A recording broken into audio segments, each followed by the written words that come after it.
Hi, welcome to the show. My name is Jesse Goldberg, and my guests today are Ed Solomon, Nick Leuthauser, and Buck Buchanan. And we're all here because we're talking about collecting records. Now, I know I'm a hoarder, and I know that you're a hoarder, and I know you got a bigger house, so it doesn't look like you're a hoarder, but you might be a hoarder. And I don't know, are you a hoarder? You're not a hoarder. You're more selective. Records. No, I'm pretty hoardish. Oh, really? You're hoardish? Okay. Anyway, this is all about record collecting. And you've been doing it, how long have you been record collecting for? Well, since about the mid-50s, when I was small, and my parents had a 78 RPM record player, and the first records I bought were things that I heard on the radio, and I bought them on 78 RPM because that's the only thing we had to play them on, and that's why I have a lot of 78 rock and roll records. 78. What about you? How long have you been collecting records? Pretty much from 1962. The first 45 I bought was Green Onions by Booker T and the MGs. That wasn't 1962, was it? Yep. I thought it was later than that. Nope. Oh. Oh well. And how about you? You're the young guy in the Yeah, studio. I'm the young guy. Well, my sort of junior high and high school years were in the thick of the CD era, and so that's the beginning of my real record collecting. Was CDs? Was CDs, yeah. But I started getting into vinyl records about 5 years ago. That's it? Mm-hmm. Wow, he's like a baby. So now your field, I mean, everybody has different ways of collecting stuff. I collect a lot of oddball things and things like that. And what's your thing? Yours more newer stuff, right? No, not really. I'm pretty much all over the place. I've got a lot of sort of psychedelic rock and a lot of jazz records, a lot of sort of unusual progressive rock, or I also tend to like things that are weird and avant-garde and kind of stuff that no one would really enjoy listening to. Right. I tend to like finding those things and torturing people with them. And you, Nick? Oh, I collect a little bit of everything, really.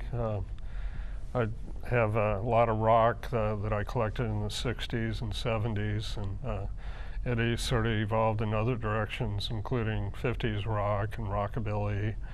And I also have an extensive soul collection, including collecting various labels like Motown or Stax. Well, one thing I noticed about the stuff you collect is that you show it to me all the time, and I say, I never heard any of this stuff. Well, you need got a lot to of get stuff out I of the never heard house of. or something. And Ed, what are you? Well, you know, it all started with stuff that I heard on the radio and just branched out from that. And I was trying to get most of the records that I heard on the radio, the ones that I liked at least, and then I'd become familiar with those artists and want to find other things by the same artists or on the same label or by the same songwriters. And but you were in the business, spread. so you had a lot of, you met a lot of these people. Well, later on I did, but Right. I was collecting records from the time I was like in grade school for sure. And what was your first record? My first record. His was Green Onions by Booker T and the MGs. Mine was Maybelline by Chuck Berry on the Chess 78, and I still have it. He still has it. How about you, Buck? What's your first record? The first record I remember owning is Mickey Mouse Disco.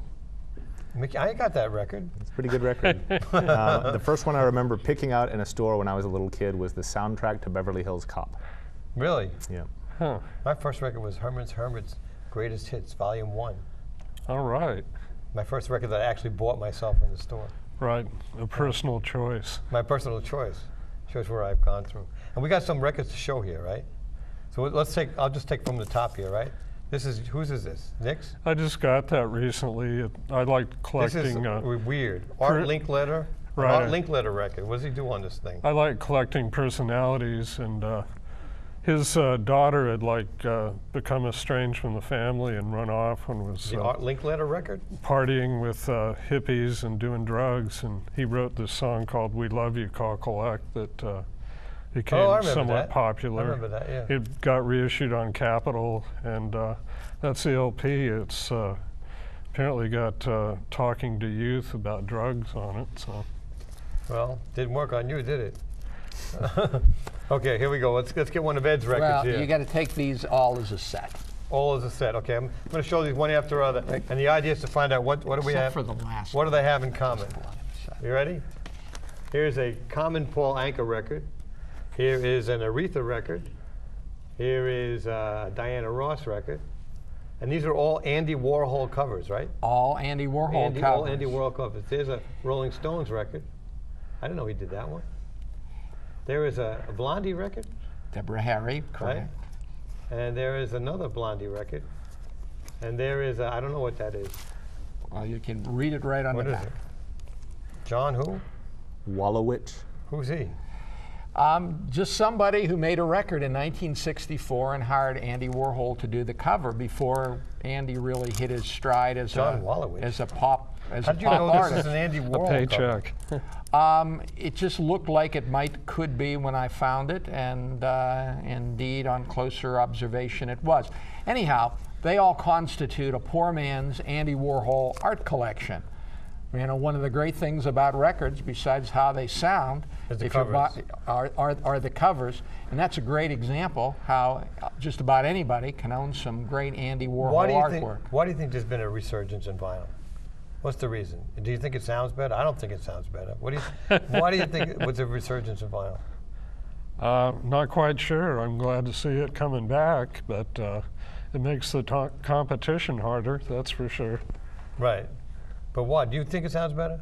I do think it sounds better. It definitely sounds different. There are plenty of great sounding Sounds different, okay. CDs and digital recordings, but there's something about the format that changes the way you listen to the music.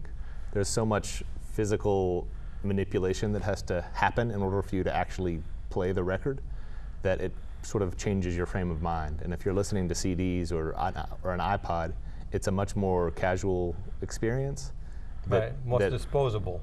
Yeah, but you don't have to really change whatever else you're doing in order to do it. You can be typing a document and just so you have to push pay play on right. iTunes. But to play a record, it's really tough to like keep flipping sides of records while doing something else. Right, that's true. It's an experience that really encourages focused listening, and I think people respond to that after they've gotten into it a little bit. Yeah, that's good. That's the first time I've heard that explained like that. What do you got? More stuff, Nick? Yeah, I was going to show you this Elvis single I bought recently in town here. What's? I never It's seen this German pressing, a German pressing of an Elvis single. and Are you lonesome tonight? Let me see that picture sleeve. What's that picture? but it's like the American sleeve, But without the. but the American sleeve has a color contrast, whereas the German one used the same picture on both sides. Nick, you're the only one in the world who would even know this. And then I was looking at the American version of Are You Lonesome got that Tonight one. has this sleeve. I got that one. Are you lonesome tonight? But I found this other sort of generic Elvis sleeve that I had in my collection that was also German. Elvis records. We're not going to go into value here. Let's see, Buck, you give me some of that stuff you got there. Okay, what do we got? What is this thing? So this is It's not even a record. It's a oh, thing. no, I got the disc right here. Oh. It's a Brian Eno record. This is a Brian Eno record? In 1976, I'll just leave that in there. In 1976, he produced this record called Music for Films that was an attempt to package some of his more atmospheric and ambient music. Do you know it? Does anybody else know about that record? Mm-hmm. You know about it? I know about it. It's not the kind of music I collect particularly. So we're all different here. We all collect different stuff, right? Sort of. Well, some of the same Give stuff. me another one, Buck. Some different stuff. There are multiple versions of that record. This is I like this one. It's a Red Fox collection while we're at it. Red Fox. Doing this is a dirty record. I can't show that one. What is this? Soothing Sounds for Baby.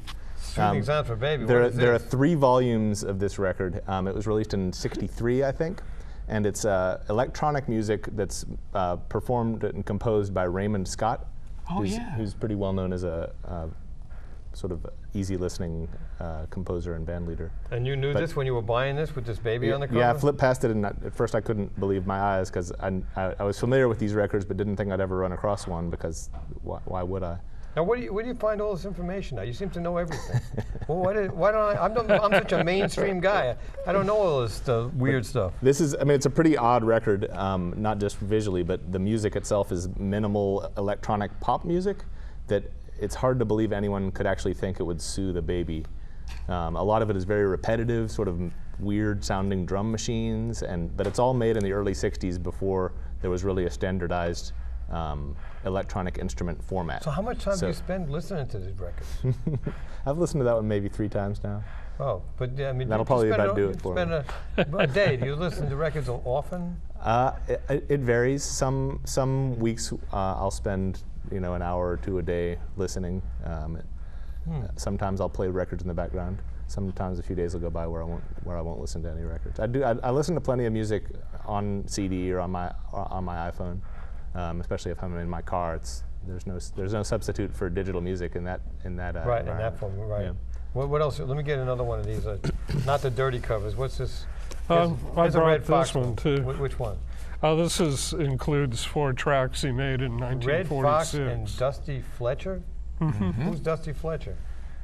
He was the maker of the big hit "Open the Door, Richard," as it says on the cover, on National Records, right? What is Red Fox? This is a comedy record? Definitely. Red Fox, Sanford and Son. You know, my mother used to call me Sanford. Fred Sanford, No, they're collecting all this stuff. He's singing on those. He is singing? Right. Really? I saw him live once. He was really dirty. What's that one with the girl on the cover? Here you go. Who's this? Another one. Another Red Fox record. Come on, give me something that's not dirty. I got a family audience here. Here you go. What? Red Fox made a lot of records. Jokes I can't tell on television. Jokes I can't tell on television. What else you got there, Ed? Give me something. Well, what is this stuff? What's that Paul McCartney thing you got there? Okay.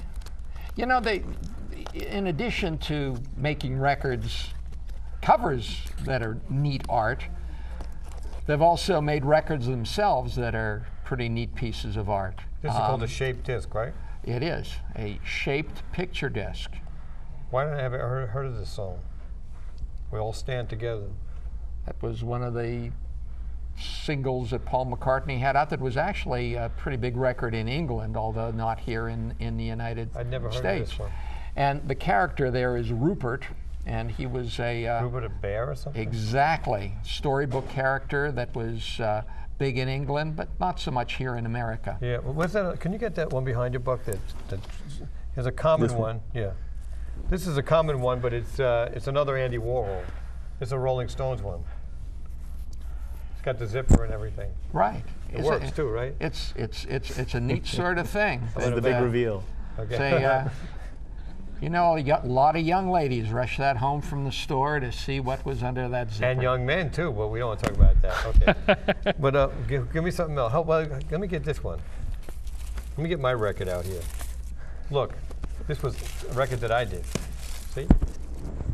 It's Honeymooners Time. I had the lead song on this one.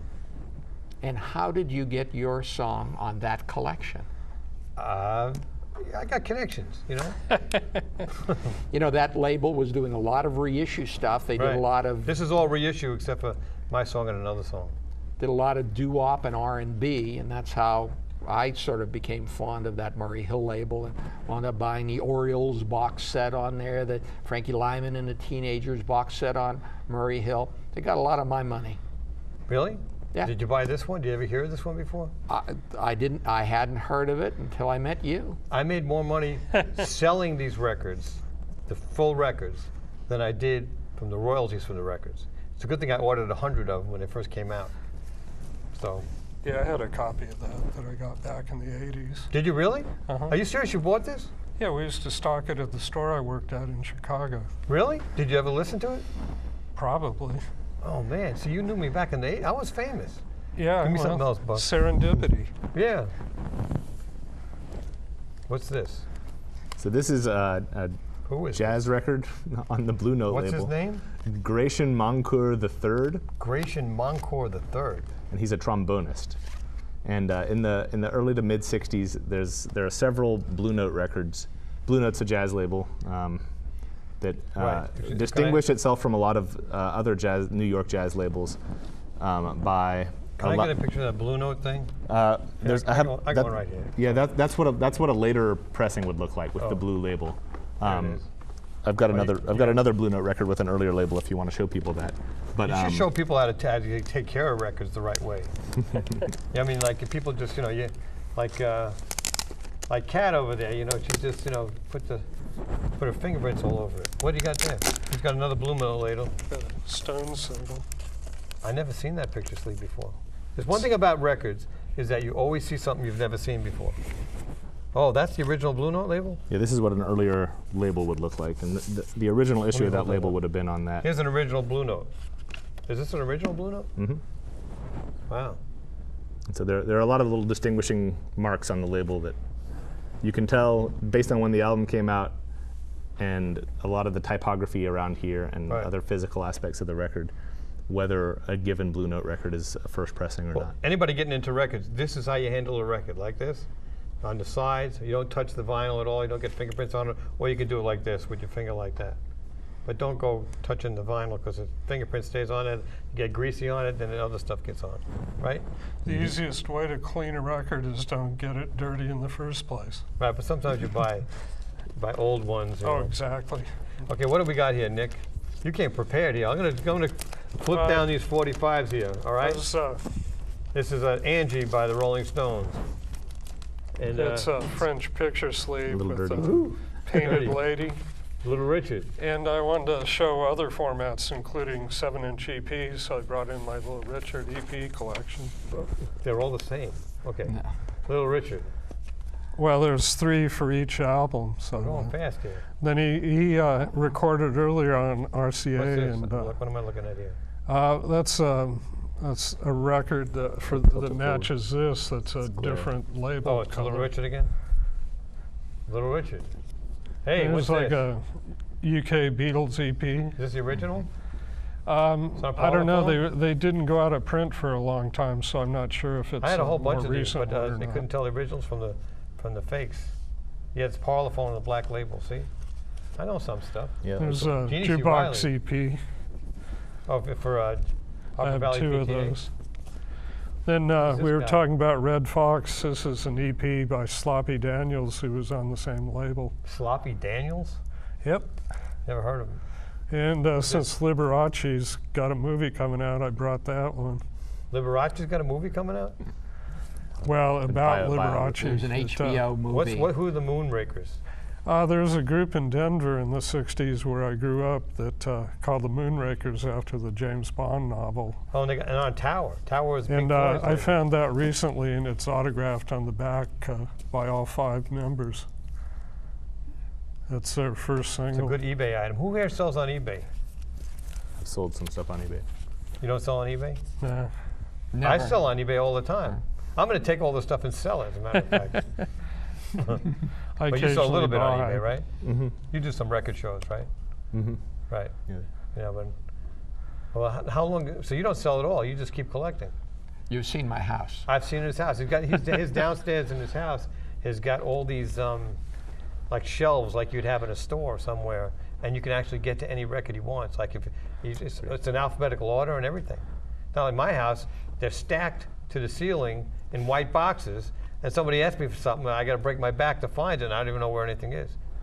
And I remember your old house Right. before you had the fire. Right. I mean, you have to go like that just to see the television. But now you got, according to Karen, you got some room, right? A little bit. I'm filling it up.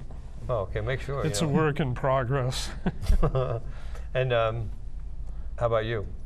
I keep trying to shelve and organize my records, but it's a never-ending quest. Oh, so you can get to your stuff though. Not like me, I can't get to anything.